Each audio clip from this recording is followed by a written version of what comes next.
Assalamualaikum warahmatullahi wabarakatuh. Perkenalkan, nama saya Anissa dengan NIM 23041107002 dari kelas MSPA. Di sini saya akan menjelaskan hasil dari review skripsi atau karya ilmiah untuk memenuhi tugas pada mata kuliah plantonologi. Di sini saya mengambil skripsi yang ditulis oleh Yusi Sanjaya dari program studi Biologi Fakultas Sains dan Teknologi Universitas Islam Negeri Syarif Hidayatullah, Jakarta pada tahun 2023. Skripsi ini berjudul Struktur Komunitas Plankton sebagai Bioindikator Kualitas Perairan di kawasan Situ Asipulo, Depok, Jawa Barat. Adapun tujuan dari penelitian ini adalah untuk menganalisis struktur komunitas plankton dan menentukan kualitas perairan di situ Asipulo berdasarkan struktur komunitas plankton dan faktor fisika dan kimia perairan. Baiklah, langsung saja kita masuk ke pendahuluan. Pada tahun 2009, Kota Depok memiliki 30 buah situ dengan luas total 147,42 ha yang berperan sebagai kawasan resapan air. Kemudian terdapat 26 situ yang berada dalam kondisi kritis seperti mengalami pendangkalan, penyusutan volume air, berbau, dan ditumbuhi gulma. Lalu, pada waktu penulis melakukan penelitian, hanya terdapat 21 situ saja di Kota Depok yang masih terjaga keberadaannya. Karena sebagian situ tidak terawat hingga air mengering dan beralih fungsi menjadi permukiman dan perladangan. Salah satu situ di Kota Depok yang masih terjaga keberadaannya saat ini adalah Situ Asipulo. Situ Asipulo dimanfaatkan oleh masyarakat sekitar sebagai daerah resapan dan tangkapan air, tempat pemancingan, dan tempat wisata. Berdasarkan survei yang telah dilakukan, Situ Asipulo tidak lagi berfungsi sebagai kawasan wisata dengan kondisi yang kurang terawat, seperti terdapat banyak sampah dari hasil aktivitas manusia di bagian outletnya atau di bagian keluarnya air. Kemudian adanya gulma yang tumbuh subur di bagian inlet dan warna air yang sangat hijau.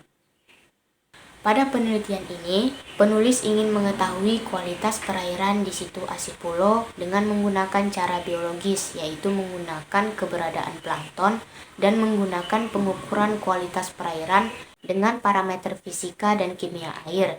Sebagai pendukung penelitian, plankton merupakan organisme renik yang hidupnya melayang-layang di perairan, terdiri dari fitoplankton dan zooplankton.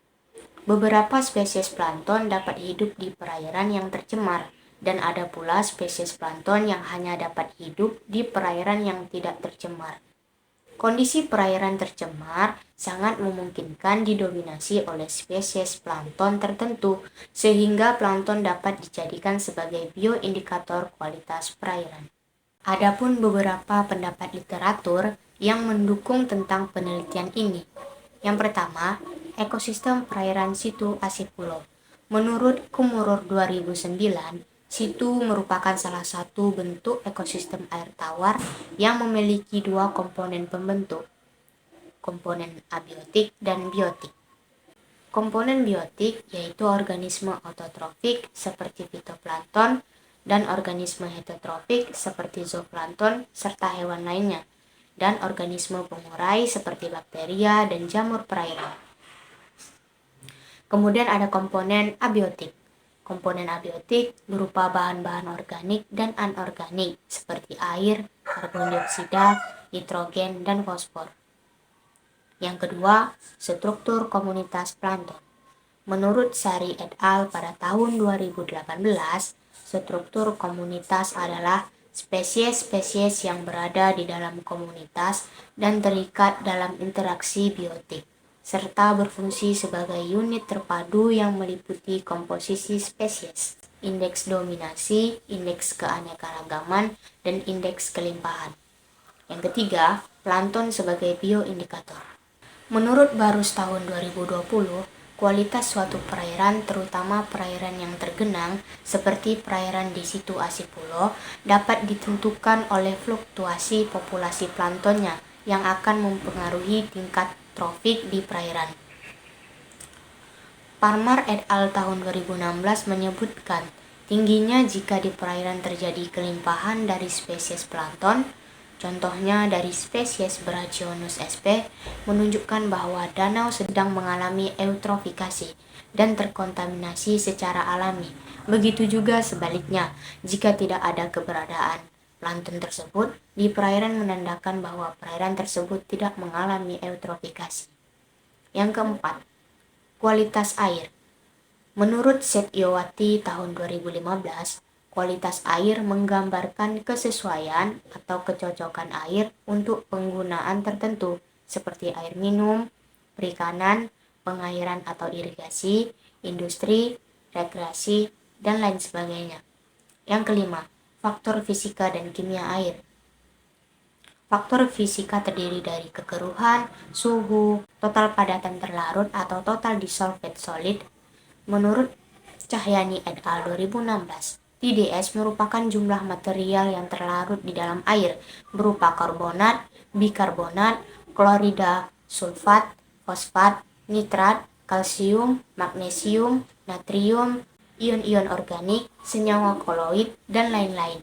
Sedangkan faktor kimia terdiri dari oksigen terlarut, BOD, atau Biological Oxygen Demand, merupakan suatu ukuran jumlah oksigen terlarut yang digunakan oleh mikroorganisme untuk mengurai atau mendekomposisi bahan organik dalam kondisi aerobik.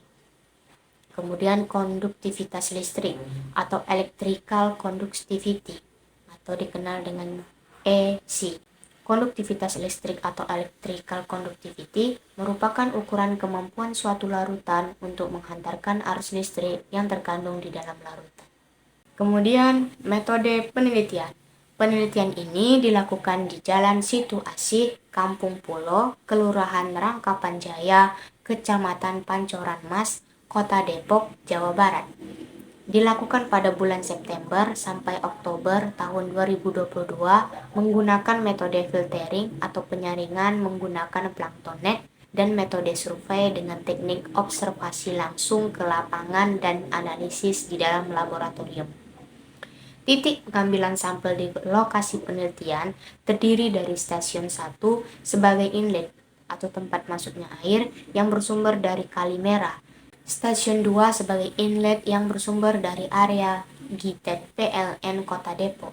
Stasiun 3 sebagai lokasi yang dimanfaatkan oleh warga sekitar untuk memancing ikan.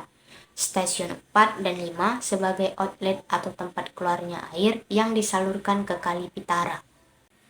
Kemudian, hasil yang didapatkan selama penelitian ada 3 jenis plankton yang didapatkan di situ Asih Pulo, terbagi menjadi Cyanobacteria, fitoplankton eukariotik, dan zooplankton.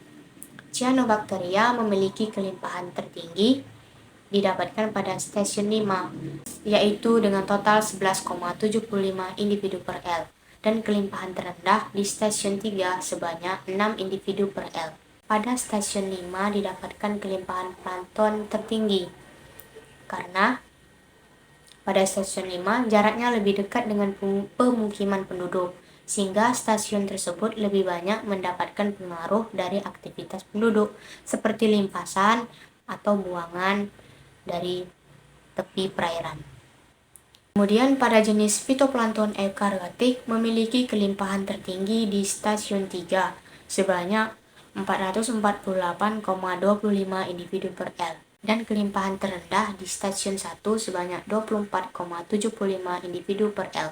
Pada stasiun 3 tersebut merupakan area pemanfaatan yang sering digunakan oleh masyarakat untuk memancing ikan dengan umpan alami berupa lumut. Kelimpahan yang didapatkan pada Cyanobacteria dan fitoplankton eukariotik yang tertinggi 11,75 individu per L dan 448,25 individu per L menunjukkan bahwa perairan tersebut bersifat oligotrofik atau perairan dengan kadar nutrien yang rendah. Menurut Suryanto dan Umi tahun 2009, dalam Suhartini et al. 2021, jika kelimpahan fitoplankton berkisar 0 sampai 2000 individu per L, maka perairan tersebut tergolong oligotrofik. Kemudian, jenis dari zooplankton Didapatkan kelimpahan tertinggi di stasiun 3 sebanyak 73,5 individu per L dan kelimpahan terendah di stasiun 5 sebanyak 12 individu per L. Perairan ini bersifat mesotrofik atau perairan dengan kadar nutrien sedang. Karena menurut Goldman dan Horne tahun 1994 dalam Riantini et al. Tahun 2020, jika kelimpahan zooplankton 1-500 individu per L itu tergolong mesotrofik. Selanjutnya, hasil dari nilai indeks keanekaragaman dari 3 jenis plankton yang didapat. Pertama, Cyanobacteria. Pada stasiun 1, 3, 4, dan 5 itu didapatkan nilai 0,6 sampai 0,8, termasuk rendah. Karena dengan nilai H. aksen atau keanekaragaman lebih kecil dari 1, itu dapat dinyatakan spesies rendah. Sedangkan fitoplankton, eukariotik, dan zooplankton di semua stasiun penelitian termasuk sedang karena didapatkan nilai 1,3 sampai 2,3. Karena dengan kisaran nilai 1 lebih kecil dari H. aksen dan lebih kecil dari 3, artinya keanekaragaman spesies sedang. Kemudian indeks kemerataan pada Cyanobacteria, fitoplankton eukariotik, dan zooplankton yang ditemukan di situ Asipulo termasuk sedang hingga tinggi karena didapatkan hasil 0,5 sampai 1. Tingginya nilai kemerataan menurut Sabrina et al. 2021 menunjukkan struktur komunitas yang stabil karena setiap spesies plankton mendapatkan peluang untuk memanfaatkan nutrien yang tersedia di perairan secara bersamaan, walaupun kandungan nutrien di perairan terbatas. Lalu, pada nilai indeks dominasi yang didapat, dari jenis Cyanobacteria memiliki nilai yang mendekati 1 pada stasiun 1, 3, dan 4 sebesar 0,6 atau mendekati 1. Menurut Fitriana et al. 2021, nilai indeks dominasi pada kisaran 0,5 dan mendekati 1 menunjukkan hanya sebagian spesies yang dapat hidup dalam perairan tersebut dan terdapat spesies yang dominan. Kemudian sebaliknya, jika indeks dominasi spesies fitoplankton eukariotik dan zooplankton memiliki nilai 0,1 sampai 0,4, nilai tersebut termasuk rendah atau mendekati 0. Hal tersebut menunjukkan kemerataan dan keanekaragaman spesies plankton cenderung stabil. Selanjutnya, hasil dari penelitian dari perhitungan faktor fisika dan kimia. Yang pertama ada suhu. Kisaran suhu yang diukur didapatkan hasil 29,9 sampai 31,8 derajat Celcius. Suhu ini masih tergolong optimal. Suhu tertinggi didapatkan pada stasiun 5 dan rendah pada stasiun 1 karena stasiun 5 dipengaruhi oleh waktu pengambilan dan sedikitnya tutupan vegetasi di tepi perairan. Sedangkan rendahnya suhu pada stasiun 1 dipengaruhi oleh tutupan vegetasi di tepi perairan yang rapat, sehingga cahaya matahari terhalang oleh tutupan tersebut. Kemudian, pada pengukuran pH didapatkan hasil 6-7,27. Umumnya pH 6-8 merupakan kisaran pH yang optimal untuk fitoplankton dan 5-8 untuk zooplankton. Berdasarkan hal tersebut, perairan situ Asipulo memiliki pH yang masih mendukung untuk pertumbuhan plankton. Kemudian pada pengukuran DO atau oksigen terlarut didapatkan hasil 6,9 sampai 9,2 mg per L. Nilai tersebut berada di kisaran normal karena kehidupan organisme akuatik akan berjalan baik apabila memiliki kandungan DO minimal 5 mg per L. Lalu pada pengukuran BOD atau biological oxygen demand didapatkan hasil 0,9 sampai 3,5 mg per L. Kisaran nilai BOD di perairan situ Asipulo ini masih berada dalam kategori yang baik untuk suatu perairan karena menurut pendapat Effendi tahun 2003, perairan dapat dikatakan tercemar apabila mengandung konsentrasi BOD lebih dari 10 mg per L. Lalu pada pengukuran TDS atau Total Dissolved Solid yaitu didapatkan hasil 58,7 sampai 89,7. Tingginya nilai TDS di lokasi ini diduga sejalan dengan tingginya kekeruhan di stasiun tersebut. Kemudian pada pengukuran nilai EC atau Electrical Conductivity perairan situasi pulau berada di kisaran 116,7 sampai 183,7 mikroes atau sentimeter.